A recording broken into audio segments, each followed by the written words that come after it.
This is the case of Martin Kpebu, our friend, who occupies the high moral ground all the time on radio. He's a paragon of virtue, as he wants us to believe. He occupies the high moral ground. He's campaigning against corruption, which is great. I have to say something positive for him, though.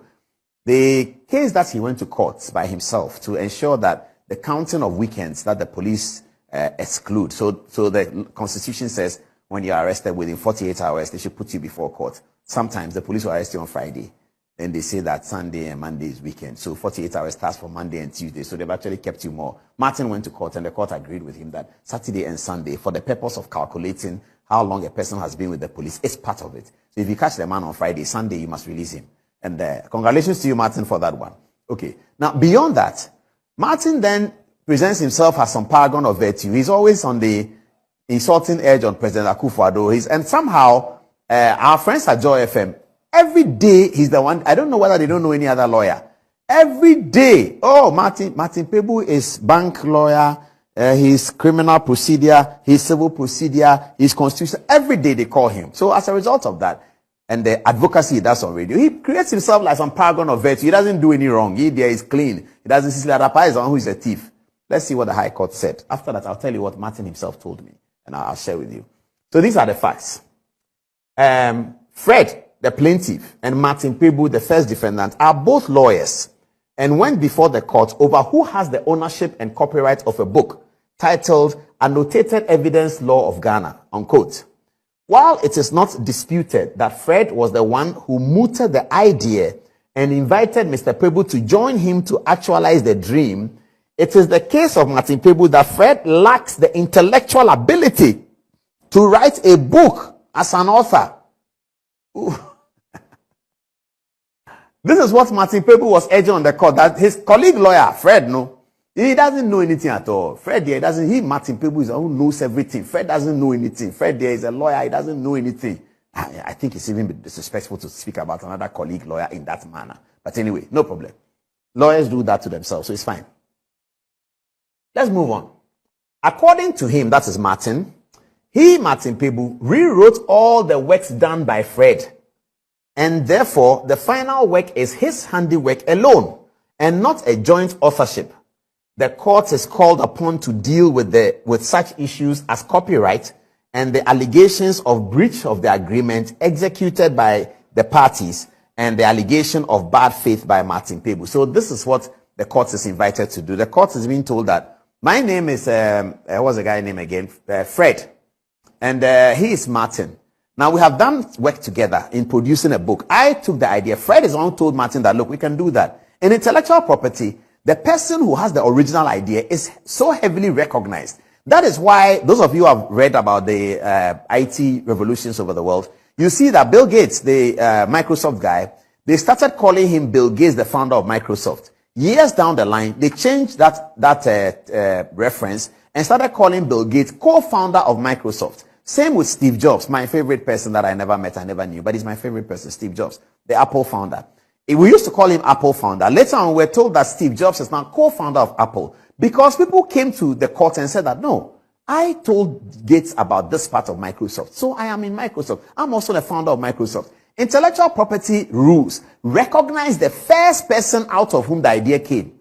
That is the owner of the idea.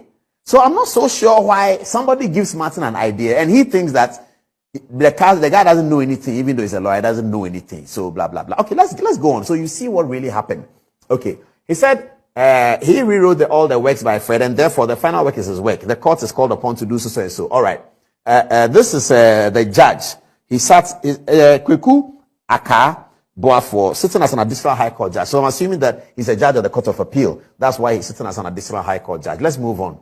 In dealing with the issues, I do not, with the judge speaking now, in dealing with the issues, I do not wish to rehash the facts further. Consequently, based on the aforementioned analysis and conclusion, it is my opinion that the general conduct of Martin Kpebu in the subject matter project with the plaintiff was unjust and unlawful. One clear instance is Martin Kpebu's decision to unilaterally change the order of the names on the book. That was unjust and unfair because the agreement he signed clearly stated how the names were to be on the book. Martin Kpebu signs an agreement with his friend to do a book. The friend is the one who brought the idea. Martin Kpebu says the friend didn't. I'll show you what he told me. In fact, he emphasized it, that the guy didn't do it, doesn't know anything, doesn't do anything, something like that. Okay. So he signed an agreement and then changed the agreement to say that it's his work. You know, almost stealing the guy's effort, his guy's influence, the guy's vision, his dream. Martin Kpebu is appropriating that to himself.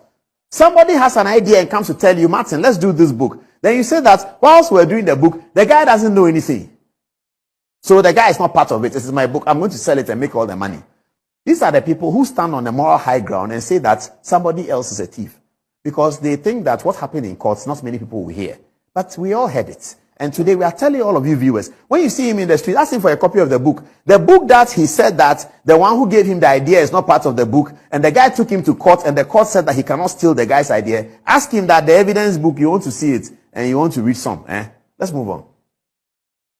It is also clear that the eminent jurist who wrote the foreword had that in mind in the way he referred to the authors in what he wrote. It is the opinion of the court that Mr. Kpebu's attempts to reverse the order of the names of the authors on the book, contrary to the agreements he signed, was disingenuous and an act of bad faith. Apart from that, it is also my holding that Martin Kpebu's insistence that the work was done separable and the final work is, quote, my work and my book in the face of the agreement and how the work was done also constitutes bad faith and behavior. In my view, the judge says further, even though the first defendant might assume that he is smart and popular, as he put it, oh, Martin Kpebu said he is smart and popular. Oh, this is interesting. And I told Martin that this is the first time I'm seeing, I've seen it, but I'm typically not interested in somebody have a court matter. It's up to them. So this has been going on for a long time. In fact, my producers have brought it several times. I said, no, this one. If you ask them, they'll tell you that's the truth. They brought it to me so many. Ibrahim, how many times have you reminded me of this, Martin? So many times they brought. I said, it's okay.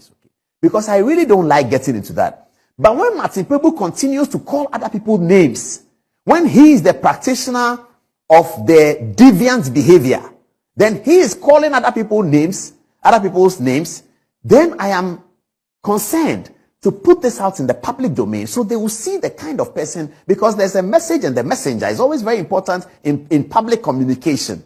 The message and the messenger. The message can be said by anybody, but if it's said by the wrong person, the message will not go anywhere. So he comes and says, Sisi Adapa is a thief. Do this to her. Nana Akufo-Addo is this. He is stealing people's work and saying that he is smart and popular. So you've done work with somebody. You say, I'm smart and popular, so I did it because I'm smart. The guy is not smart. He repeated that to me. I'll read a text message to you from my phone. I won't put it out. I'll just read it from my phone. Because one of the lawyers told me that this text message you put out, sometimes it may not be very good. Just read it from your phone. So I've obeyed that instruction. I'll read it from my phone. All right. He said that because he is smart and popular, as he put it, in fact, the judge put it in quotation marks, popular and smart. He ought to give some modicum of respect to a colleague lawyer. That's what the judge is saying. You cannot, a colleague lawyer, all of you called to the bar, all of you wrote the same exam. You say that you are smart and popular. Popular because of what? Popular. I can't even believe it. Asamoah is popular. Kpebu is popular. What? I don't get it. Joy FM, he's popular. But if he goes to Zaredugu, they don't know him there. They don't listen to Joy FM. They don't know anything about him. Asamoah is popular. The guy is popular. I'm coming to Kisi Ajabin. That's why I'm starting like this. I'm coming there, pa. He say he's popular. That's a problem with them. Oh. It is called delusions of self-grandeur. It is their problem. They have that problem. The socialists. It is their problem. Delusions of self-grandeur. Some of the socialists, I have to say. Some. All of them. Some of them are my friends. Many of them are my friends. But some of these people, they have that problem. Delusions of self-grandeur. I'm smart. I'm popular. I'm big. I'm that. That's what they do all the time. They won't put the work down so that when anybody looks at the work, they will clap and say, this is fantastic. They won't do that, though. They will say, I'm smart. I'm popular. You can describe yourself as smart and popular in a document. I cannot master that arrogance to describe myself smart and popular in a court document. That even borders on arrogance. And that's what the judge was concerned. that what is he doing? He's not showing respect to his colleagues. Because you are describing yourself as smart and popular as opposed to your colleague. He is not smart and popular. You are popular because of what? I don't understand. You haven't scored a goal for the Black Stars. You are not a movie star. You are popular. That's what you describe yourself as popular. Well, viewers, you decide. Name 10 popular people. Martin Kpebu number 1. Or I'll give you a list of 6 people. Martin Kpebu, this and that. Remove the one who is not popular from the list. Question 3. It's a class 4 question. All right. In my view, the judge says, I'm reading it again. Even though the first defendant might assume that he is smart and popular, as he put it, he ought to give some modicum of respect to his colleague. Through his questions and answers, he was condescending towards the plaintiff by his choice of words and how he described the plaintiff in the course of the proceedings. These are the people who complain about other people having or showing what they call the arrogance of power. Martin Kpebu doesn't have power. He's looking for power. He's talking on radio so that one day some party will come to power and they will give him power. Since even though he doesn't have that power, look at how a judge describes him. He was condescending towards the plaintiff, his colleague, by his choice of words and how he described the plaintiff in the course of the proceedings. In the opinion of the court, the first defendant's approach was not only unacceptable, but disrespectful and arrogant. Martin Kpebu, Osoria is sitting on radio. Akufo-Addo is this. Akufo-Addo is that. This is the other price. This is his character. So, show me your friends and I'll show you your character. Check his friends. This is their character, the pomposity in their head. You can't even, and they talk about Akufo-Addo. A man who has come down to the ballot box and been elected by people twice. A man who has lived a great life from his childbirth throughout, mobilized. They call him arrogant. You see, that's what Ato Forson went to do at the Bank of Ghana. That pomposity. Now they are all quiet because now they know that, oh, the man that we want to say is a watchman, he's not. They are so embarrassed and quiet because of the work we did here. And people meet me on the street and they are angry that you spoke very well. Who do they think they are? Who do they think they are? That is the way they are. The pomposity in their head. Viewers, watch them. Watch it. Touch wood. If it happens, watch it. The pomposity and arrogance in their head. You can't even know how to deal with it. Ato Forson, look at what he was doing.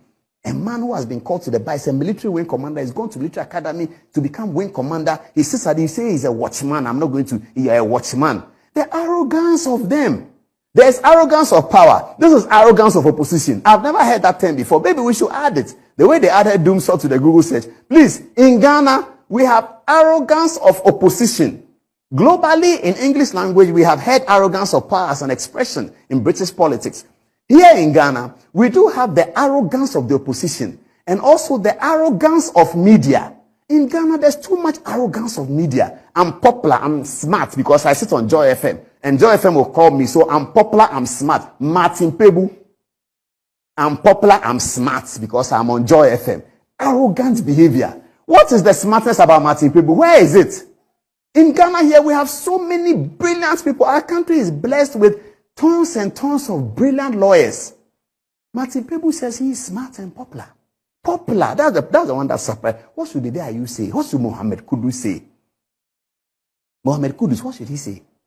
The man writes a court document and describes himself as smart and popular. The arrogance of it, the sheer pomposity, reckless pomposity, that is them.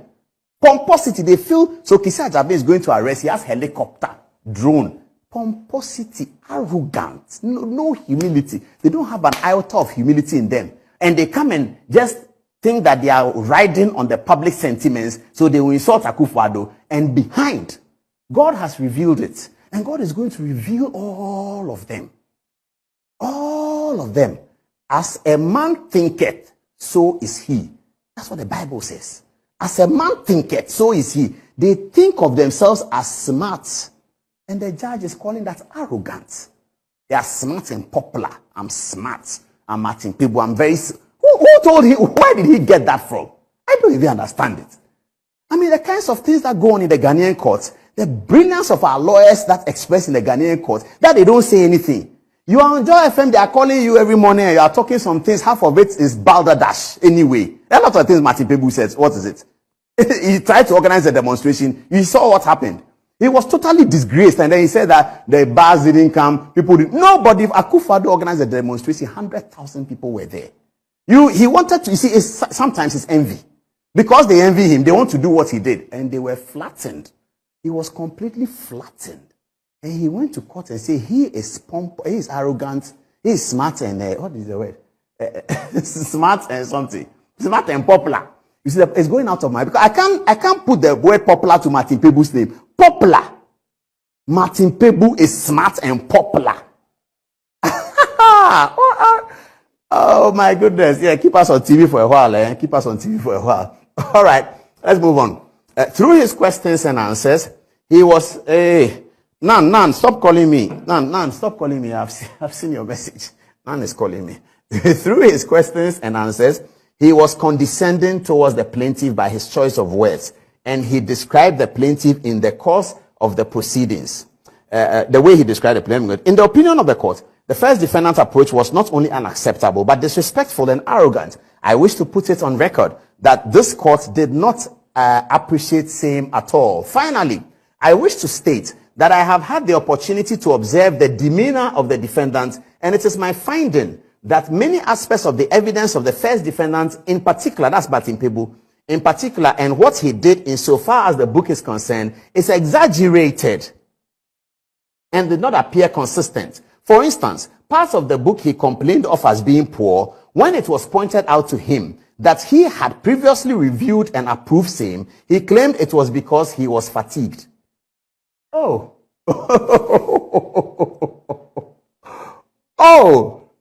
I'll take this again, viewers. I'll take this again. Finally, I wish to state that I have had the opportunity to observe the demeanor of the defendant, and it is my finding that many aspects of the evidence of the first defendant in particular, and what he did insofar as the book is concerned, is exaggerated, and he did not appear consistent. For instance, parts of the book he complained of as being poor, when it was pointed out to him that he had previously reviewed and approved same, he claimed it was because he was fatigued. Consequently, I am of the opinion that the first defendant, which is Martin Kpebu's assertions, including his position that he terminated the agreement he signed with the plaintiff, remains empty without necessary concomitant solid body of evidence elucidating the basis of same. The basis for same. Let me take that again. It's very legal language. It says, I am of the opinion that Martin Kpebu's assertions, including his position that he terminated the agreement he signed with the plaintiff, remains empty without the necessary concomitant solid body of evidence elucidating the basis for same. Based on the evidence heard and the law, the court accepts the evidence provided by the plaintiff and his witness as being credible. The court, therefore, holds that the plaintiff, which is the guy, is a joint author, owner of the copyright in the final manuscript in the book entitled Annotated Evidence Act of Ghana, by virtue of the provisions of the Copyright Act, Act 690, 2005, and has that exclusivity. Hallelujah. Ghanaian courts are solid, man. Ghanaian courts are